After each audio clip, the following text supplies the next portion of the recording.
Losing your hair.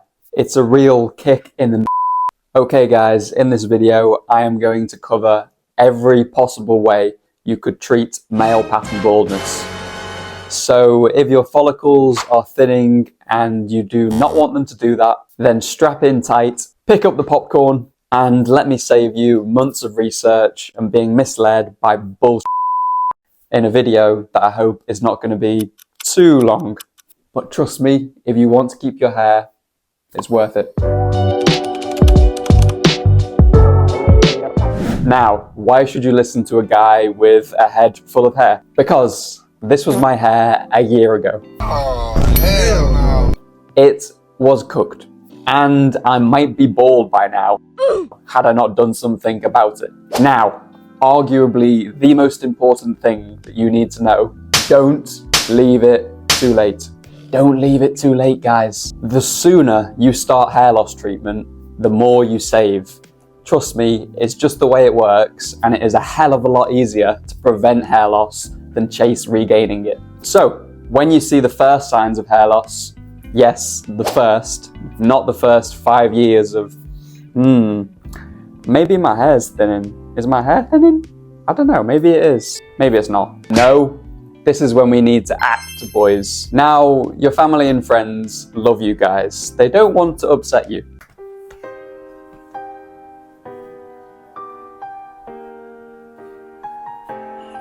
Okay then, am I losing my hair?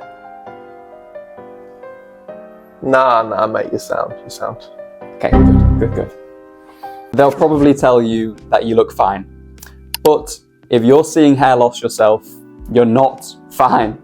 So many men think that all of a sudden they just went bald, but it's not like this. It's been happening insidiously in the background for a long old while. Which is why I'd recommend you grab a close friend and just get them to tell you straight.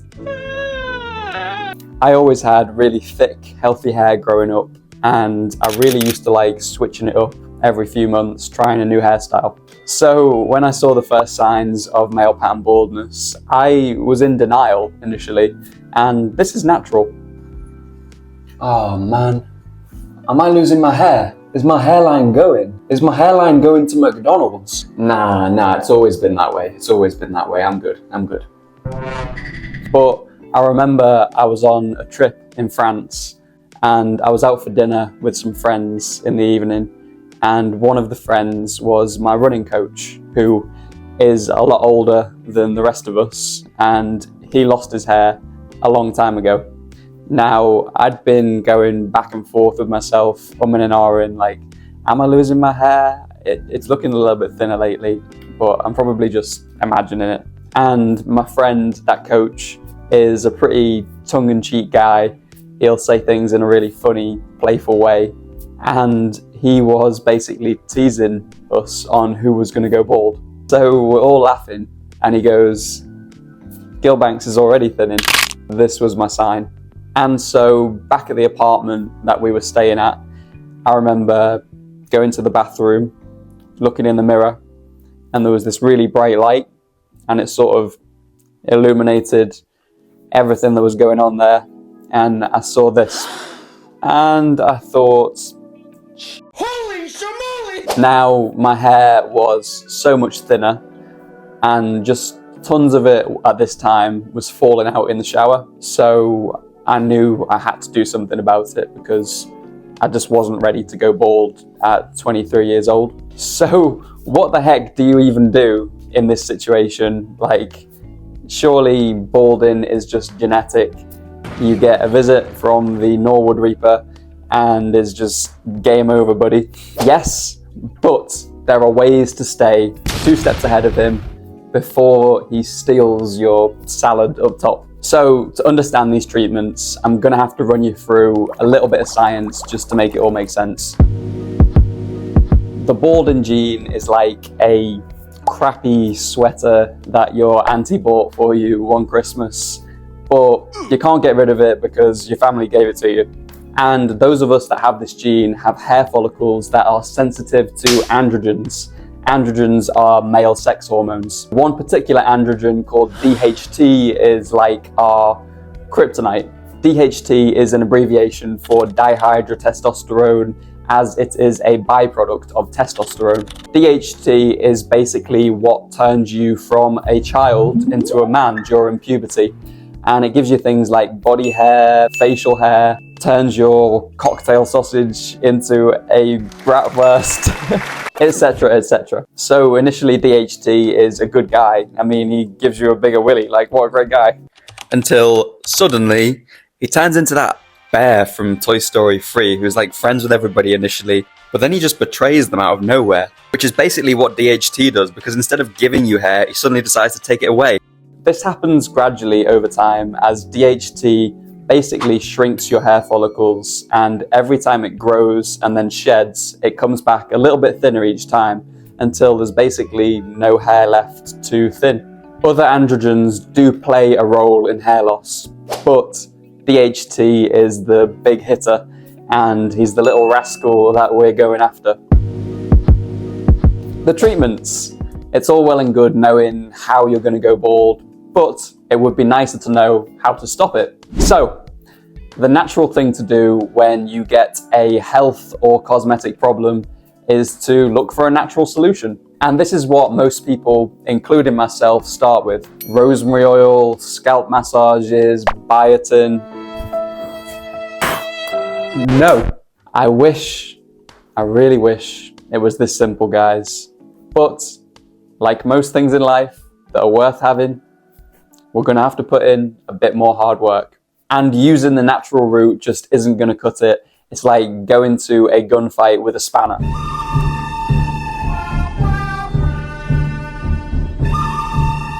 No! Finasteride.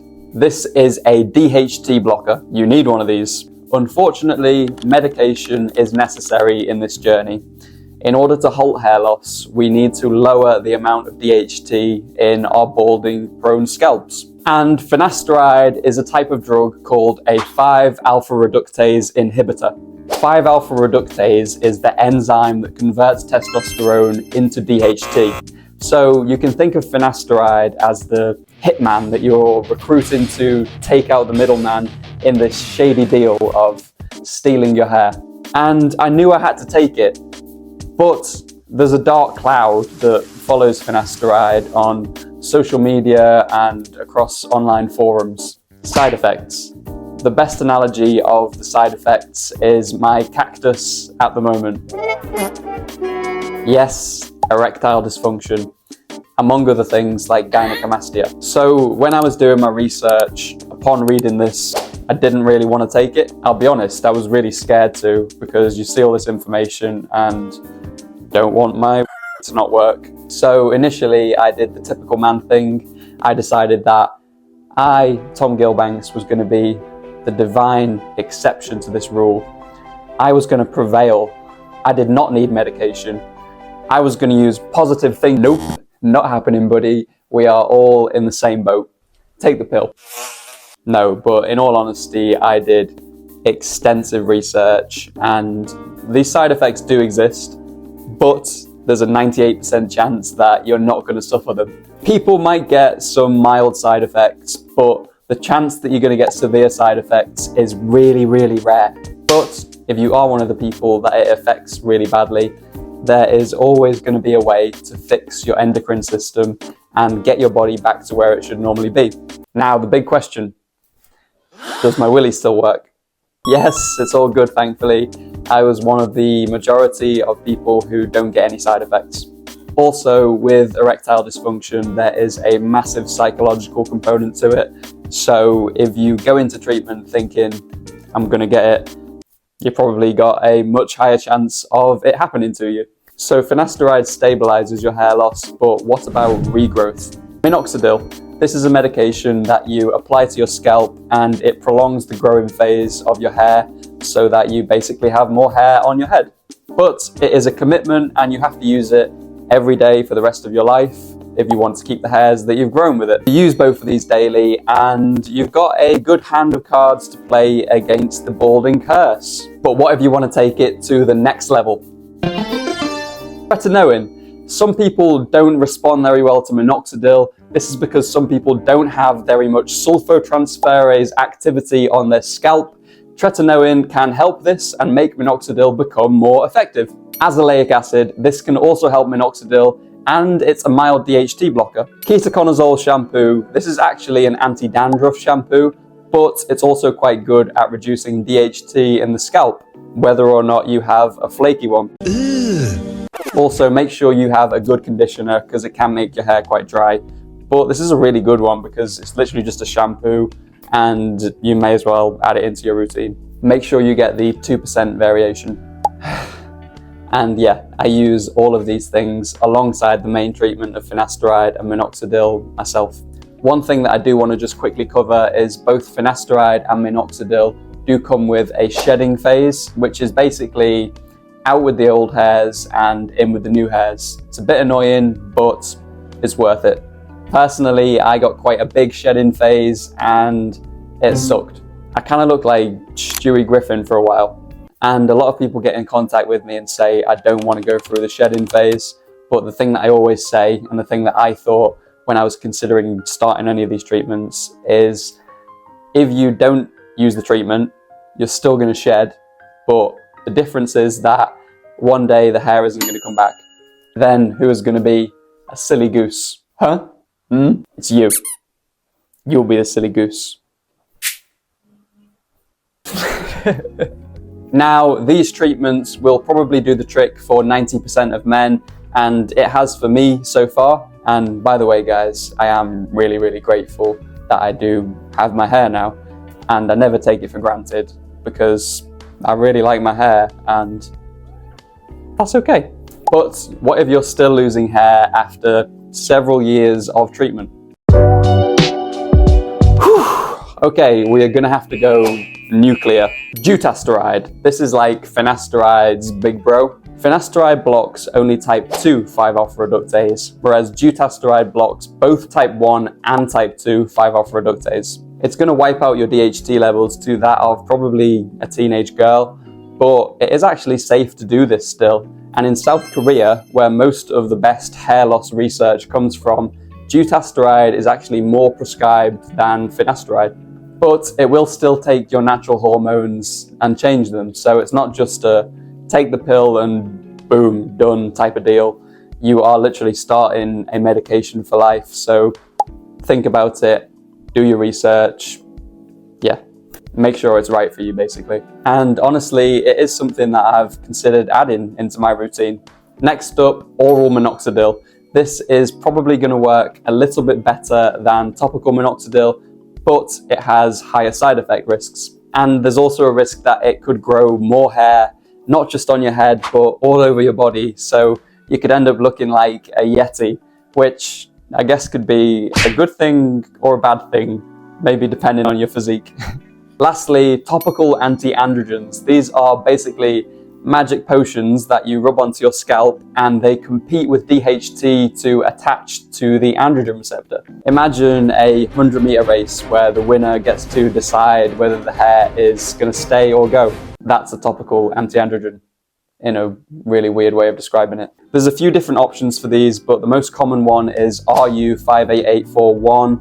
They aren't as mainstream, so they can be a little bit more tricky to purchase. So I'll make a whole separate video on these if you want me to, guys. And if none of these work, then the last thing you can do is hop on hormone replacement therapy and change your gender to a female, which I'm guessing is not on the cards for most of you. And that is the comprehensive, no-bullshit guide to stopping hair loss. The Gilbanks, can you just got a hair transplant? Yes, and this is great for bringing hair from the back of the head, which is DHT resistant. Yeah, like the genetic coder decided, hey, I'm going to take away everything on your head. Apart from this one strip of hair, you can keep that one. Like, what? But you will still need finasteride or dutasteride to maintain the little hairs around the transplanted hairs. Otherwise, you're just going to end up with a quiff with nothing behind it, which isn't in style right now, and to be honest, probably never will be in style. Guys, that is everything. If I've forgotten anything, please let me know in the comments. I know there's a lot of new novel treatments in the pipeline, but if I talk about them in this video, then it's going to take way, way too long. I hope this helps people, even if it's just one person, because I was really scared when I started to lose my hair. I didn't like the way I looked and I was freaking out, and I would have liked a video like this to calm me down and give me the information that I needed. There's so much more detail that I could go into on each little topic, but guys, honestly, just leave it in the comments and I will try and get back to as many of you as possible, or I'll make a video on your suggestions. Just, yeah, let me know. And yeah, guys, this channel really means a lot to me and I really want to grow it to help as many people as I possibly can and share my experiences with them, show them my journey as it carries on going. So please do like and subscribe and send this video to someone that you think it would really help. And there is so much more to come, so don't miss it. I also want to state that not doing treatment, being bald, is 100% okay. Like, there's tons of guys, thousands, millions of guys that look amazing bald, but at 23 years old, this is something that I always say, I just wasn't ready to lose my hair. Nor am I endorsing taking these medications. I'm simply informing you and giving you the education that I can based on the information that I have acquired in my own journey. So do your own research, make your own decisions whether this is right for you, whichever treatment path you choose to go down. Also, follow me on my other socials, Instagram, TikTok. There is a ton more content on there and I'll throw them at the end of the video. If you made it all this way, guys, then thank you for watching. I hope it helped and bye. Love you guys.